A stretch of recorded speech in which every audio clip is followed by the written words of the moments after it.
इसी दौरान मुद्दा उठा कि राजस्थान में नगाड़ा बजाने वाले एक अब्दुल ने उस प्रॉपर्टी पर जहां पर वो रहता था उस पर अपना दावा ठोक दिया है। उसने उस जगह पर रहने के फर्जी कागज बनवाए और राजघराने को चुनौती देते हुए कहा कि राजघराने पर स्थित ये मकान जो हैं वो मेरे हैं।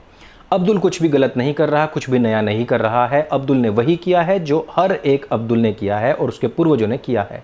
वो वही काम है कि भारतवर्ष में आना, किस भी तरीके से अपने कागज बनवाना और फिर उसके ऊपर ठप्पा लगा करके बैठ जाना कि ये ज़मीन मेरी है। ये अब्दुल्स जितने भी हैं, ना तो वो किसी भी अरेबियन टट्टू की पूंछ के पीछे बंद करके भारत आए थे।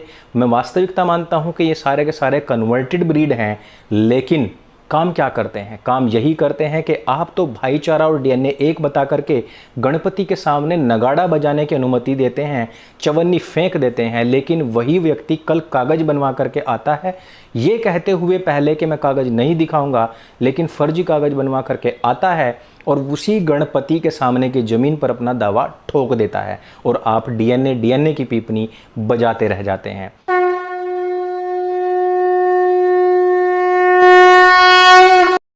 नमस्ते दोस्तों, आप सबका एक बार फिर से स्वागत है आपके अपने YouTube चैनल सत्य सनातन में। आज हम बात करने वाले हैं सरसंघ संचालक मोहन भागवत जी के उस स्टेटमेंट के ऊपर जिस पर कि बहुत बड़ा बवाल मचा हुआ है।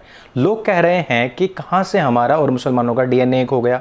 दूसरी बड़ी चीज़ कि लिंचिंग पर आपने केवल हिंदुओं का नाम क्यों लिया? सिर्फ ये कह करके आपने स्टेटमेंट को इतिश्री कर दी कि हिंदू जो लिंच करता है वो हिंदू हो ही नहीं सकता है।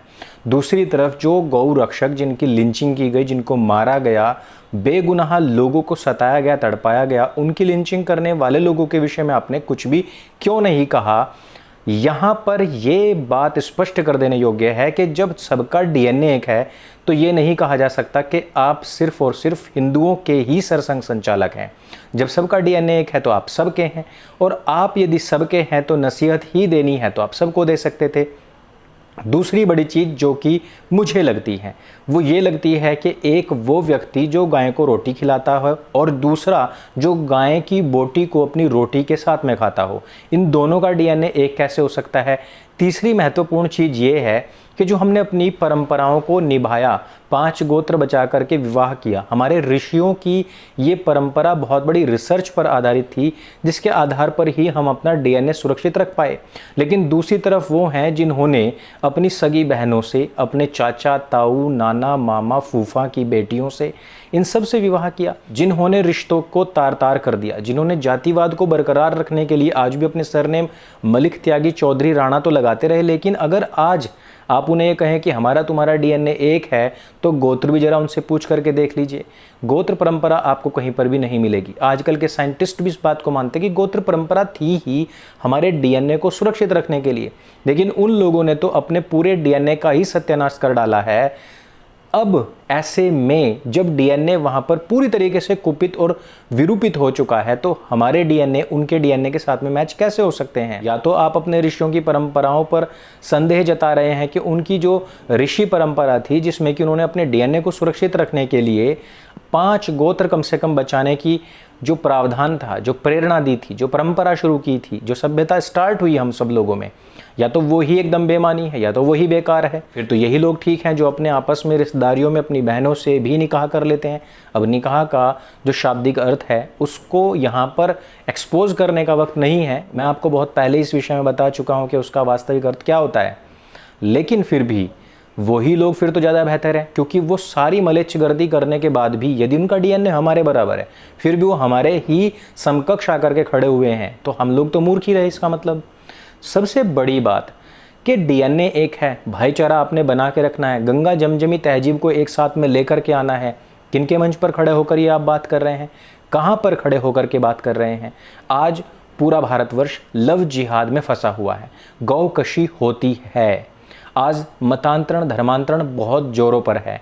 आज भारत को नीचा दिखाने के लिए हमारे मेरठ, कराना के लोग, हमारे केरल के लोग, पश्चिम बंगाल के लोग, बिहार के लोग, गुजरात के अंदर, महाराष्ट्र के अंदर, वही भारतीय लोग जिनको आज आप अपना डीएनए बता रहे हैं, वही लोग भारत को नीचा दिखाने के लिए लगातार भारत की जड़ों को खोदने के लिए आईएसआई के इशारों पर नाच रहे हैं। ये सारी की सारी समस्याएं हैं। डीएनए एक होगा, मैं मान लेता हूं एक बार को आपने जो बात कही है, क्योंकि आप तो परम पूज्य हैं, परम पूज्य जी, आपके अनुसार यदि डीएनए एक है तो 1 सेकंड को हम मान भी लें कि डीएनए तो एक है, लेकिन अपनी गायों को सुरक्षित अपने घरों में बांध कर ही रखिएगा, क्योंकि ईद आने वाली है और उनको कहीं पर भी पकड़ करके ज़िबह कर दिया जाएगा। क्योंकि उसका कारण बहुत स्पष्ट कि क्योंकि उसमें आपकी आस्था जुड़ी हुई है, आपको लगता है कि उसमें 33 कोटि देवी देवता हैं और उनको आपकी भावनाओं को आहत पहुंचा करके अच्छा लगता है, क्योंकि उससे वो अपने तथाकथित अल्लाह के ऑर्बिट के और ज़्यादा नज़दीक पहुंचते हैं, क्योंकि उससे उनको जन्नत अता होती है। आपके अनुसार डीएनए एक हो सकता है, लेकिन अपनी बहन बेटियों को सुरक्षित करके रखिएगा, क्योंकि उनके साथ में लव जिहाद होगा, उनका मतांतरण होगा और मतांतरण करने से उनकी जन्नत का टिकट पक्का होता है, मजबूत होता है और फ्री में मिल जाता है। उनका मतांतरण करके उनसे 10-10 जिहादी बच्चे पैदा करके, खतनाधारी 10-10 जिहादी मादरसा छाप पैदा करके उनकी जन्नत की टिकट मजबूत होती है। आपका और उनका डीएनए एक हो सकता है, लेकिन अपने बच्चों को उन जिहादियों के प्रोपेगेंडा से बचा करके रखना, क्योंकि वो लोग एक हाथ में गीता और दूसरे हाथ में कुरान लेकर के इसलिए घूम रहे हैं उमर गौतम की तरह कि ताकि गीता में कमियां दिखाई जा सकें और दूसरी तरफ कुरान की वो झूठी कहानियां भी इस तरीके से फैब्रिकेट करके सुनाई जा सकें कि इससे बड़ा ज्ञान कोई है ही नहीं। डीएनए एक हो सकता है, लेकिन भारतवर्ष के अंदर जो सुरक्षा और खुफिया एजेंसीज हैं इनको मजबूत करने की आवश्यकता है, क्योंकि वो लगातार यहाँ पर सुसाइड बॉम्बर बन के घूम रहे हैं, अपनी जमातों में वो ट्रेनिंग ले रहे हैं जिससे कि आपकी जड़ें खोदी जा सकें और जिससे कि इस देश को, जो कि एक दारुल हर्ब है, उसको दारुल इस्लाम बनाया जा सके। आपका और उनका डीएनए एक हो सकता है, मैं मान लेता हूँ, लेकिन अपनी संपत्तियों की सुरक्षा करने हेतु आप लोगों को लड़ना सीखना पड़ेगा और सिखाना पड़ेगा। लाठी डंडों से कुछ नहीं होने वाला है, बड़े हथियार के लाइसेंस दिलाइए उनको, क्योंकि जितनी भी कोठियां बन रही हैं उनमें रहने वाला कोई नहीं है, क्योंकि आपकी प्रेरणा से ही वो 1-2 से अधिक बच्चे पैदा नहीं कर रहे, वो 1-2 भी विदेश चले जाते हैं या फिर इधर उधर भटक जाते हैं। भटकने के बाद में जो कोठियां हैं उनको देख कर के कोई भी मलेच्छ रेडी वाला, पंचर वाला खड़े होकर कहता है कि इस लाला की एक ही बेटी है, उसी से मेरा लौंडा कल आकर के लव जिहाद कर लेगा और इस पूरी की पूरी प्रॉपर्टी के ऊपर अधिकार होगा हमारा। दूसरा कहता है कि इसका तो एक ही छोरा है, उसको तो हम ही ठिकाने लगा देंगे और इसकी पूरी प्रॉपर्टी के ऊपर अधिकार होगा हमारा। और ये मैं कोई मनगढ़ंत बात नहीं कह रहा हूँ। कश्मीर में जाकर के कश्मीर हिंदुओं की स्थिति देखिए, उनसे पूछिए कि उनके हालात क्या हुए, किस वजहों से और किन कारणों से, किस तरीके के प्रोपेगेंडाज में उनको फंसा करके उनकी प्रॉपर्टीज़, उनके बड़े बड़े विला, उनके महल, उनके केसर के खेत, उनके सेब के बागान किस प्रकार से इन रेडी वाले मलेच्छ और पंचर वाले मदरसा छाप ग्रेजुएट्स ने अपने अंडर में लिए हैं, कब्जाए हैं, हथियाए हैं। आप जाकर के देखिए केरल और पश्चिम बंगाल के अंदर, पश्चिम बंगाल पूर्ण रूपेण आप लोगों के हाथ से निकल चुका है। आप लोग चाहे कितना भी डीएनए करते रहिए, लेकिन बांग्लादेशी मुसलमानों ने लोनी दिल्ली ही नहीं, पश्चिम बंगाल ही नहीं, बिहार, उत्तर प्रदेश, केरल, गुजरात, महाराष्ट्र, हर जगह पर आपके उस डीएनए वाला जो खेल है ना, उसकी बत्ती बना करके हर एक कच्छे के अंदर घुसेड़ दी है। अब अगर आप डीएनए की बात इतनी कर ही चुके हैं और कह चुके हैं कि डीएनए उनका और हमारा एक ही है, तो इस बात की सावधानी आप लोगों को बरतनी पड़ेगी। इस तरीके के कानून और प्रावधान भी अपनी सरकारों के माध्यम से लाने पड़ेंगे कि जनसंख्या नियंत्रण कानून लाना ही पड़ेगा, क्योंकि वो लोग अपनी जनसंख्या बढ़ा करके यहाँ पर इस लोकतंत्र के ऊपर कब्जा करने की पूरी तैयारी कर चुके हैं। मैं कितनी ही सारी बातें बताऊं दोस्तों कि यहाँ पर भले ही गंगा जमजमी तहजीब को एक करने की बात हो, भले ही लिंचिंग के नाम पर केवल हिंदुओं के ऊपर धब्बा लगाने की बात हो, भले ही डीएनए एक बता दिया जाए, लेकिन हिंदुओं को अपनी भावनाओं की सुरक्षा स्वयं करनी पड़ेगी। भले ही आप कह दें कि हम और वो एक ही हैं, लेकिन गाय की सुरक्षा आपको ही करनी पड़ेगी, वो नहीं करेंगे।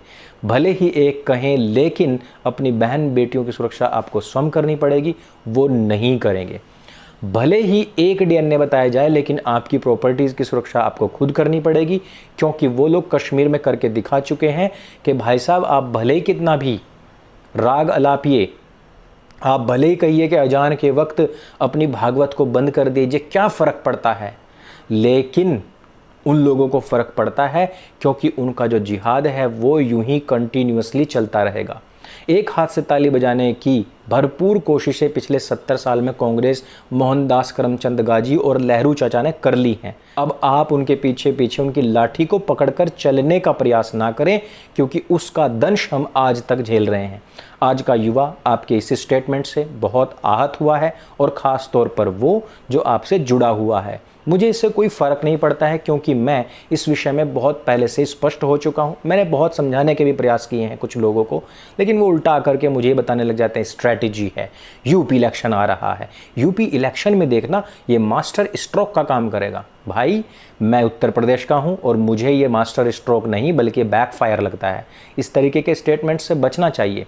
किसी का कोई डीएनए बराबर नहीं है। जिसको लगता है डीएनए बराबर है, लगा था राकेश टिकैत, नरेश टिकैत को लगा, उनको लगा कि जोला जो है वो मूला जाट है, वो हमारे में से निकला हुआ है, वो हमारा ही भाई है, तो थूक करके चाटने चले गए मुजफ्फरनगर की सभा में। जा करके बोल दिया वहाँ पर नाराए तकबीर अल्लाहू अकबर, लेकिन हर हर महादेव बोला क्या? सिर्फ उनकी चलती है, वो जो चाहते हैं वो बुलवा लेते हैं, आपकी तरफ वो नहीं आएंगे। ये वन वे है, एक हाथ से ताली बजाने के प्रयास हैं। उनको पता है, उनके कॉन्सेप्ट क्लियर हैं कि ये जितने भी डकैत और टकैत हैं इन सबको साइड कर दिया जाएगा। कश्मीर जैसी स्थिति पैदा तो होने दो। इसलिए मैं बार बार सचेत करता हूँ कि आप लोग किसी भी संगठन में बैठे हुए किसी भी राहुल गांधी पर कोई यकीन ना करें। सिर्फ अपने बुद्धि विवेक कौशल को ध्यान में रखें और उससे ही अपने निर्णय लें। और ये जितनी भी चीज़ें मैंने आपको बताई हैं, ये अगर आपको जानकारी से भरपूर लगे और आप मेरे इस विचार से, मेरी इस मंत्रणा से सहमत हैं, तो इस विचार को जन जन तक पहुंचाइए। लोगों तक इस विचार का पहुंचना बहुत ज़रूरी है। ये वीडियो आपको अच्छा लगे तो उसको सबके साथ में शेयर अवश्य करें। सत्य सनातन आपका अपना प्लेटफॉर्म, इसको सब्सक्राइब स्वयं भी कीजिए और अपने मित्रों से भी अवश्य कराइए। 10 मिनट निकाल करके सत्य सनातन का प्रचार प्रसार अवश्य करें। मेरे संग बोले सत्य सनातन वैदिक धर्म की जय। जय हिंद, वंदे मातरम।